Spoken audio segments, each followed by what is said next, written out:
German Rajaraja का निर्माण किसने किया था?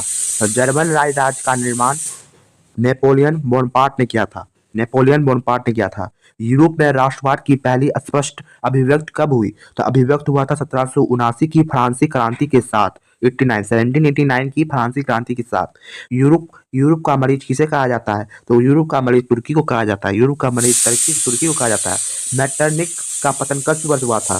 तो मेटरनिक का पतन जो है 1848 मई में हुआ था। ठीक है। फ्रांस में किस शासक वंश की पुनः स्थापना विनियाय कांग्रेस द्वारा की गई थी? तो किसके द्वारा की गई थी? तो की गई थी तुमको बाबू बूबस के द्वारा। ठीक है। इटली एवं जर्मनी का इटली एवं जर्मनी के एकीकरण के विरुद्ध निम्नलिखित में कौन सा देश था? तो देश था वो कौन देश था? ऑस्ट्रेलिया देश था। कौन सा देश था? ऑस्ट्रेलिया देश था। ठीक है। मेजनी का संबंध किस संगठन से था? मेजनी का संबंध किस संगठन से था? तो ये था कोवेनाड़ी संगठन से था। कोवेनाड़ी संगठन से था। जेलावरिन एक संस्था थी। जेलावरिन एक संस्था थी व्यापारिकों की। किसकी थी? व्यापारिकों की थी। किसकी थी? व्यापारिकों की थी। 1829 की एडोनोपुल की संधि किसके देश के साथ हुई थी? तो देश का तुर्की के साथ हुई थी। किसके साथ हुई थी? तुर्की के साथ हुई थी। काउंट कुबेर को विक्टर एमेनुअल ने किस पद पर नियुक्ति किया था? तो प्रधानमंत्री के पद पर नियुक्ति किया था। किसके पद पर नियुक्ति किया था? प्रधानमंत्री के नियुक्ति पर किया था। ग्रेबेल्डी पेशा से क्या थे? तो वो थे नाविक थे। क्या थे? नाविक थे। इटली एवं जर्मनी वर्तमान में किस महादेश के अंतर्गत आता है? यूरोप यूरोप के अंतर्गत आता है। रक्त एवं लोहा की नीति का अवलंबन किसने किया? तो किया ये बिस्मार्क ने किया था। किसने किया था? बिस्मार्क ने किया था। यूरोप वासियों के लिए किस देश का साहित्य एवं ज्ञान प्रेरणा स्रोत रहा है? तो रहा यूनाना का। इसका यूनाना का। फ्रैंकफर्ट की संधि कब हुई थी? तो हुई थी 1871 में। कब हुआ था? 1871 में हुआ था।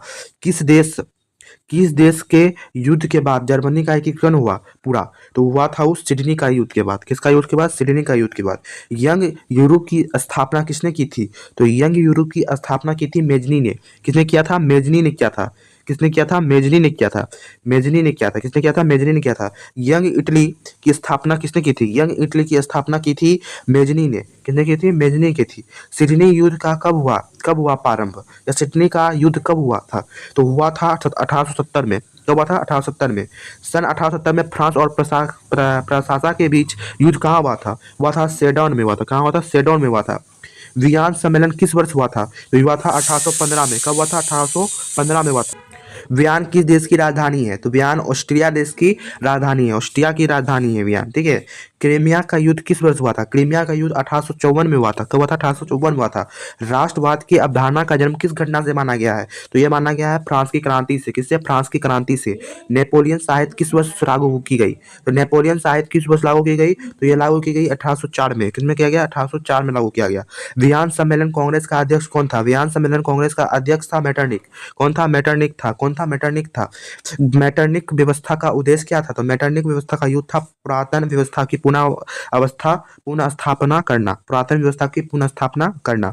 काउंट कुबेर की मृत्यु किस वर्ष हुई थी? तो काउंट कुबेर की मृत्यु हुई थी 1862 में। 1862 में हुआ था। इटली और जर्मनी के एकीकरण का विरोधी कौन था? इटली एवं जर्मनी का एकीकरण का विरोधी था ऑस्ट्रिया। कौन था? ऑस्ट्रिया था। जर्मनी का एकीकरण किस वर्ष पूर्ण हुआ था? तो जर्मनी का एकीकरण 1871 में पूर्ण हुआ था। कब हुआ था? 1871 में पूर्ण हुआ था। लाल कुर्ता का गठन किसने किया था? लाल कुर्ता का गठन किया था ग्रेबेल्डी ने किया था। किसने किया था? ग्रेबेल्डी ने पूरा किया था। जेवेलाइन का संगठन की स्थापना किस वर्ष हुई थी? तो किस वर्ष हुआ था? 1834 में हुआ था। कब हुआ था? 1834 में हुआ था। गास्टिन की संधि किस वर्ष हुई थी? तो गास्टिन की संधि जो है 1865 में हुआ था। कब हुआ था? 1865 में हुआ था। यूरोप सभ्यता का पालन किसे कहा जाता है? तो यूरोप सभ्यता का पालन यूनाना को कहा जाता है। किसे कहा जाता है? यूनाना को कहा जाता है। एडिनोपोल की संधि किस वर्ष हुई थी? तो एडिनोपोल की संधि 1829 में हुई थी। कब हुई थी? 1829 में हुई थी।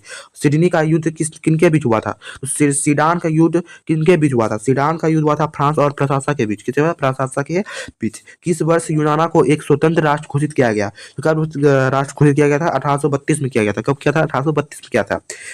किस संधि द्वारा जर्मनी का एकीकरण पूरा हुआ था? तो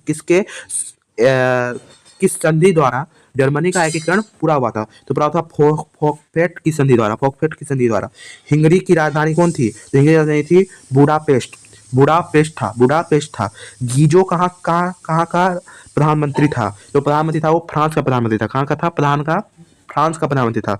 सेडोवा का युद्ध किनके बीच हुआ था? तो सेडोवा का युद्ध ऑस्ट्रिया और प्रासा के बीच हुआ था। क्या हुआ था? प्रासा के बीच हुआ था। ओटो को निम्न में से किसका राज घोषित किया गया? का राजा घोषित किया गया? तो क्या गया? यूनाना का। किसका? यूनाना का राज घोषित किया गया। राजा। तो आज इस चैप्टर 1 हिस्ट्री ऑब्जेक्टिव प्रश्न समाप्त हुआ। कल एक नए चैप्टर और नए बुक के साथ फिर से इस अगले वीडियो में होंगे हम शामिल। नमस्कार।